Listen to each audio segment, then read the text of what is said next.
하느님이시요 사람이신 그리스도의 시. 가파르나움의 바리사이파 사람 엘리의 손자를 고쳐주시다. 예수께서는 배로 가파르나움에 도착할 순간에 계시다. 곧 해가 질 참이어서 호수는 온통 노랗고 빨간색으로 반짝인다. 두 배가 접안하려고 조작하는 동안 요한이 말한다.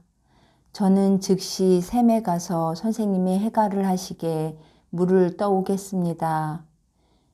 여기 물은 맛있단 말이야 하고 안드레아가 외친다. 그렇다. 여기 물은 맛있다. 그리고 너희들의 사랑이 그 물을 더 맛있게 한다. 저는 물고기를 집으로 가져가겠습니다. 저녁에 먹게 여자들이 조리할 것입니다. 그런 다음 저희들과 여자들에게 말씀하시지요. 그래라 베드로야. 이제는 집에 돌아오는 것이 더 기분 좋습니다. 전에는 우리가 방랑자 같았습니다. 그러나 지금은 여자들이 있으니까 질서가 더 잡히고 사랑이 더 있습니다. 그리고 또 선생님의 어머니를 뵈면 저는 피로가 싹 가셔버립니다. 영문을 모르겠습니다. 예수께서는 미소를 지으시고 말씀을 안 하신다. 배가 모래톱에 올라앉는다. 짧은 속옷바람인 요한과 안드레아는 물로 뛰어내려 사환들의 도움으로 배를 호숫가로 끌고 가서 다리 노릇을 할 널빤지를 걸쳐 놓는다. 예수께서 먼저 배에서 내리셔서 모든 제자들과 합치시려고 둘째 배가 호숫가에 닿기를 기다리신다. 그리고 일행은 느린 걸음으로 샘을 향하여 걸어간다. 읍내에 약간 벗어난 곳에서 흐르고 있는 샘으로 그 차갑고 많고 은빛 같은 물이 돌수반 위로 떨어진다.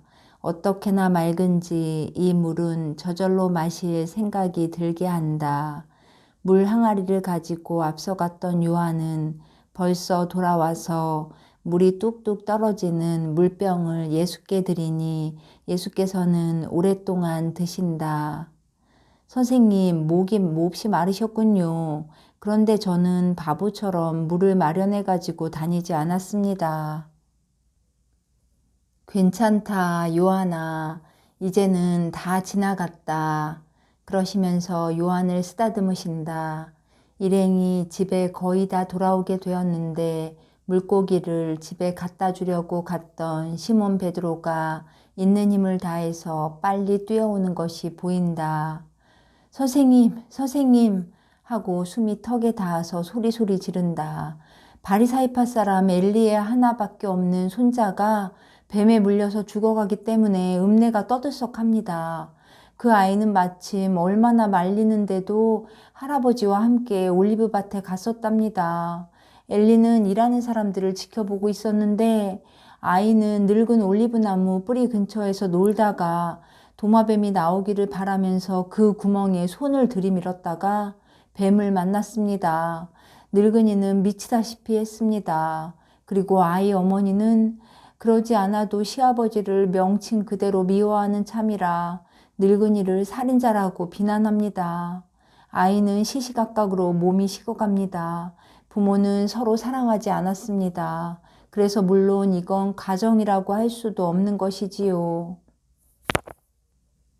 한 가정 안에 원한이 있다는 것은 대단히 나쁜 일이다.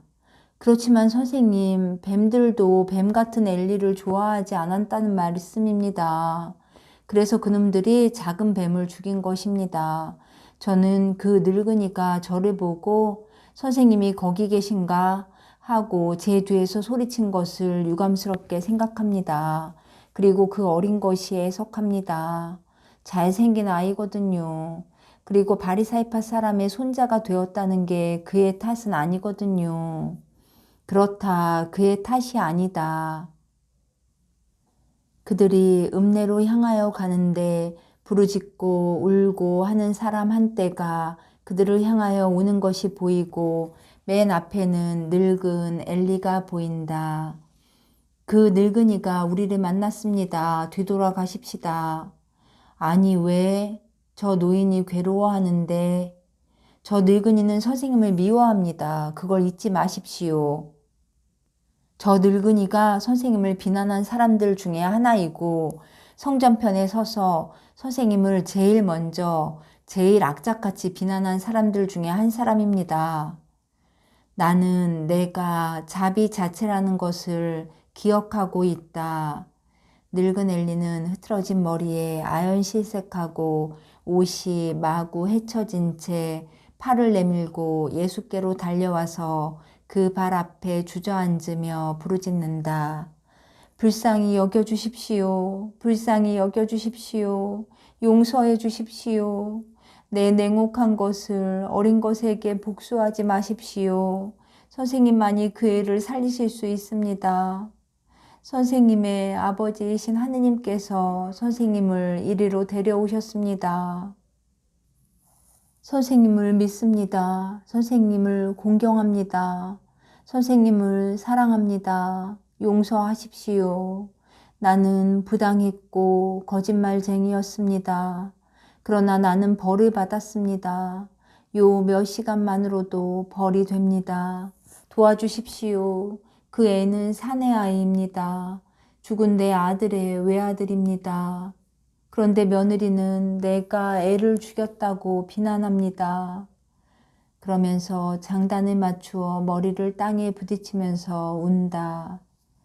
자, 그렇게 울지 마십시오. 이제는 어린 것이 크는 것을 볼 걱정은 하지 않고 죽으려 하십니까? 그 애는 죽어갑니다. 그 애는 죽어가요. 어쩌면 벌써 죽었는지도 모릅니다. 나도 죽게 해주십시오. 아니, 내가 그 빈 집에서 살지 않게 해주십시오. 아이고, 내 서글픈 말년. 엘리 선생, 일어나서 가십시다. 선생님이 정말 오시는 겁니까? 그렇지만 내가 누군지 아십니까? 불쌍한 사람입니다. 가십시다. 늙은이는 일어나서 말한다. 내가 앞장서겠습니다. 그러나 선생님은 뛰어오십시오. 뛰어오세요. 빨리 해주십시오. 그러면서 그는 마음을 자극하는 절망 때문에 빨리 간다. 그렇지만 주님, 이것으로 그 사람이 변하리라고 생각하십니까? 아이고, 정말 무익한 기적입니다. 아니, 저 작은 뱀을 죽게 내버려 두십시오. 늙은이도 상심 끝에 죽을 것입니다. 그러면 선생님의 길을 가로막는 사람이 하나 덜 있게 될 것입니다. 하느님이 그 생각을 하셨습니다. 아니, 시몬아, 정말이지. 이제는 내가 뱀이다. 예수께서 베드로를 엄하게 밀어내시니 베드로는 고개를 숙인다. 그리고는 예수께서 앞으로 나아가신다. 가파르나움에서 제일 큰 광장 근처에 아름다운 집이 하나 있는데 그 집 앞에서는 사람들이 몹시 떠들어대고 있다. 예수께서 그리로 향해 가시며 거의 다다르셨는데 그때 활짝 열린 문으로 그 늙은이가 나오고 그 뒤에는 죽어가는 아이를 안은 머리가 흐트러진 여인이 따라 나온다. 독이 벌써 기관들을 마비시켰고 죽음이 임박하였다. 상처를 입은 귀여운 손은 엄지 밑둥에 물린 자국을 지닌 채 늘어져 있다. 엘리는 그저 예수님, 예수님 하고 부르짖기만 한다.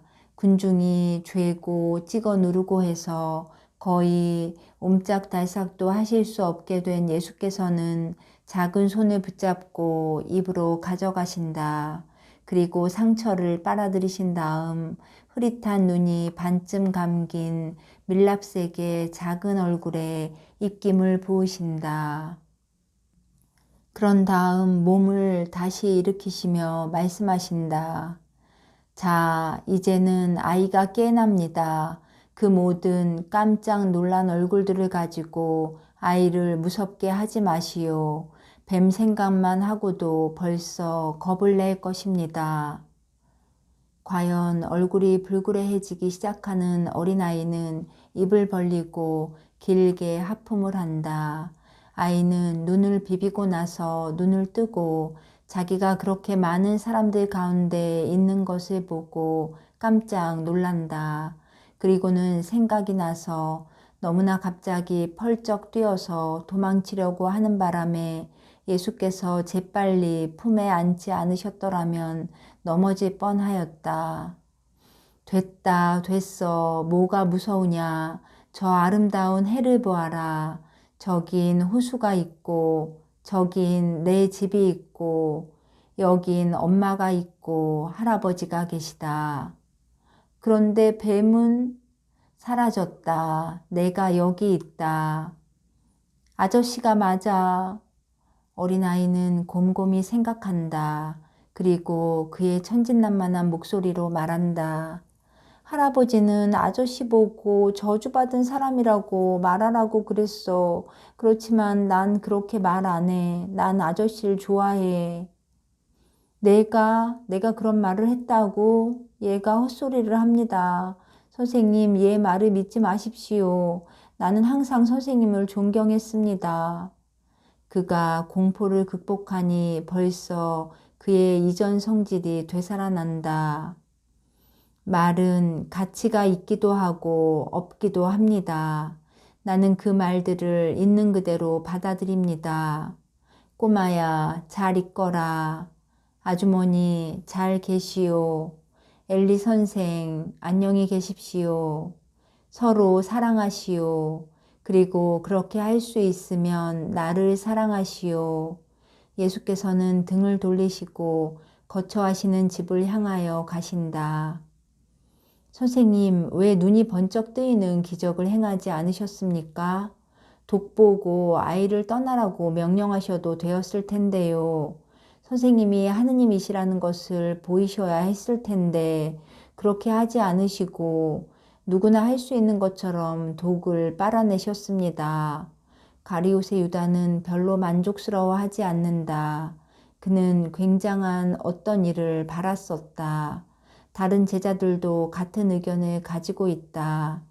선생님은 선생님의 능력을 써서 그 원수를 압도하셔야 하는 건데 그러셨습니다. 들으셨습니까? 예? 그 사람은 이내 독을 다시 토해냈습니다. 독은 아무래도 좋다. 그러나 이 점을 곰곰이 생각해 보아라. 만일 내가 너희가 바라는 대로 행했더라면 그 사람은 벨제불, 마귀의 왕이 나를 도왔다고 말했을 것이다. 폐허가 된 그의 영혼으로 그래도 아직 의사로서의 내 능력은 인정할 수가 있다. 다른 것은 인정하지 않고 기적은 벌써 이 길에 들어서 있는 사람들을 믿음으로 인도한다. 그러나 겸손을 가지지 않은 사람들에게서는 믿음은 항상 어떤 영혼 안에 겸손이 있다는 것을 증명한다. 기적이 그들을 하느님을 모독하도록 이끌어간다. 그러므로 언뜻 보아 인간적인 방법의 힘을 빌어서 이 위험을 피하는 것이 더 낫다. 이것이 믿지 않는 사람들의 불행이고 없앨 수 없는 그들의 불행이다. 이 불행을 사라지게 할 돈은 없다. 그것은 아무 기적도 그들을 믿게 하지 않고 착한 사람이 되게도 하지 않기 때문이다. 아무래도 상관없다. 나는 내 의무를 다한다. 그리고 그들은 그들의 나쁜 경향을 따라간다. 그러면 왜 그 기적을 행하셨습니까? 그것은 내가 인자 자체이기 때문이고 내가 원수들에 대하여 복수심이 강한 사람이고 도전하는 사람들에 대하여 나도 도전을 한다고 사람들이 말할 수 없게 하기 위해서이다. 나는 그들의 머리 위에 뜨거운 숯불을 쌓아놓는 셈이 된다. 그런데 그 숯불들을 쌓아놓으라고 내게 그것들을 내미는 사람들은 바로 그들이다. 시몬의 유다야, 착한 마음씨를 가져라. 그리고 그들과 같이 행동하려고 하지 말아라. 자, 이것으로 충분하다. 내 어머니께로 가자. 어머니는 내가 어린아이를 고쳐준 것을 기뻐하실 것이다.